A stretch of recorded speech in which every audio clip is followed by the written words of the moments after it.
Good afternoon and welcome to the ASEAN Midday Market Watch. Our guest today is Kelvin Wong, Market Strategist at CMC Markets. Kelvin, great to have you on the show as usual. Hi. Hey, good afternoon, Brian. Thank you for inviting me over.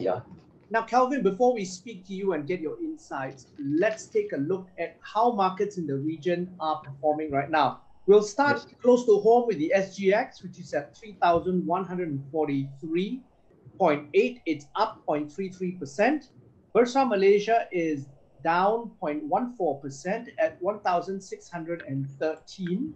Now, across the region, then we have the Nikkei, which is at 28,710.52. It's up 0.07%. Shanghai Composite is pretty flat, just marginally down 0.01% at 3,366.64. Hang Seng is at 27,928.26. It's up 0.04%. ASX 200 is up 0.03% at 6,781.1. Rounding off, we've got the Kospi, which is up 0.23% at just at 3,003.13. Kelvin, what's your view of markets? They seem to be pretty flat with the exception of the Nikkei. Yes, indeed, because as we know right now, it's approaching to Q1, which is the Q1 of this year, a couple of more days to go. So what we are seeing now is more like a quarterly global portfolio flows adjustment that we haven't seen in the start of this week, in fact, late last week. So if you take the US market as per se, there is no clear sign of a direction as in whether it's risk on or risk off. So if you look at yesterday US movement, right, we see a very strong outperformance in the cyclicals of value. We talk about industrial, material, as well as energy. Energy rebounded close to about, I think, 2% plus for their stocks. This is in line with this short rebound of 5% in WTI crude oil prices futures. But however, the growth and tech stocks got hit again. But that despite a kind of a minor dip on the US 10-year Treasury yield. So what we see right now is not a kind of a clear directional play that we could actually have a gauge on in this couple of days. So we got to wait for until about maybe perhaps the start of the next quarter to actually have a more feel about the money inflows, where are they heading. But it still seems to me that cyclicals and value are still the one that is outperforming at this juncture. Now, and I want to talk to you a little bit more about that. You can see cyclicals and value, particularly in some ASEAN markets. If you look at SGX, for example, the SGX, the Singapore market, very, very well in the last month or so, mainly due to cyclicals and value. Do you see that continuing?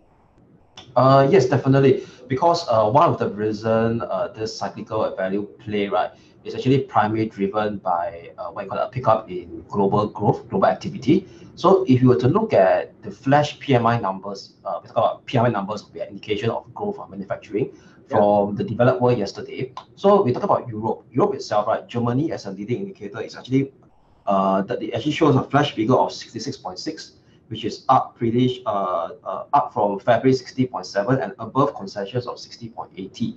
So definitely we talk about US as well. It's all pretty healthy, 59 for the flash PMI number, manufacturing for March versus 58.6 in February. So all of them are actually indicating what I call pretty much a strong and solid growth going forward.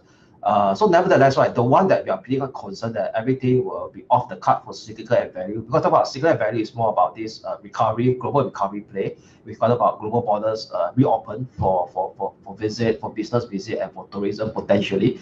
But right now, it seems to me that in Europe itself, we have this case of this resurgence of this third wave of COVID-19 infection. That's right. And in fact, in certain parts of Europe, like Germany and Holland, they're kind of extending their lockdown. I believe that's beyond this Good Friday holidays. So we got to monitor this situation from here. Is that will this particular situation in Europe start to spread to the rest of the world, especially in the US? Because US right now they are pretty doing fine, especially if you talk about COVID infection rates has gone down significantly, and on the plus side, vaccination rollout as well as increased as well over in US. Yeah, because there's two things with the vaccination rollouts in terms of numbers that are going well. UK is going well. I think they do something like 800,000 a day. And then the US, basically they want to do 100 million vaccinations by 4th of July. That's Biden's target. So if you have those big economies really performing well, we're going to have then a good upside in terms of global growth moving forward. Yeah, definitely. Yeah. Now, so on the other hand, you have Hong Kong and China stocks really underperforming their global peers in the last 2 weeks. And one good example is the Baidu IPO, which had barely a pop when it IPO'd a couple of days ago. Now, what's the reason for this, Kelvin? Okay, because one of the reasons to look at China over here is the current sentiment in China stocks, talk about China big tech stocks spreading over to Hong Kong stocks. It's kind of being engineered by the local Chinese authorities. Because if you look at it, since the start of the, I would say that the Lunar New Year, after the Lunar New Year break, a couple of key Chinese authorities have come out to their respective media, their mouthpiece, to actually kind of give a bit of hawkish comments about the current bubbly light feature globally as well as the local stock market. So it seems to me that they are seeing something about a kind of perhaps localized speculative behavior on the China stock market. So you take for example the CSI 300, which is a broad-based, we call it index that actually comprises of the big 300 stocks listed on the Shanghai and Shenzhen exchanges. They have actually almost hit a all-time high prior to the Chinese New Year break. So after that, you see, after this 2 or 3 weeks, that's about 16th or 17th of February, this CSI trend has really declined close to 18%. Okay, so what you could see over here is that fundamentally wise, we're talking about China. Yes, China growth they didn't really slow down PMI, but still growing.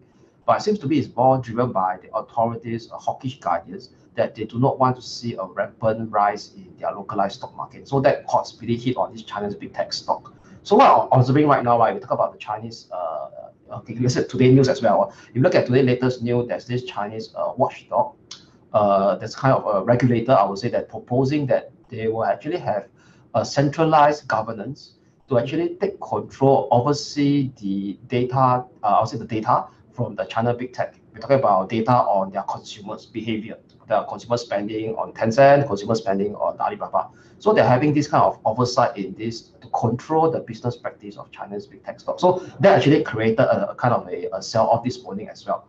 But what's positive to me that right here is that currently right now the share prices of this Chinese big tech stock seems to be trimming a bit of their losses off their current intraday lows at this moment in time. So it seems to me that perhaps that kind of a negative sentiment seems to be a bit priced into the market already.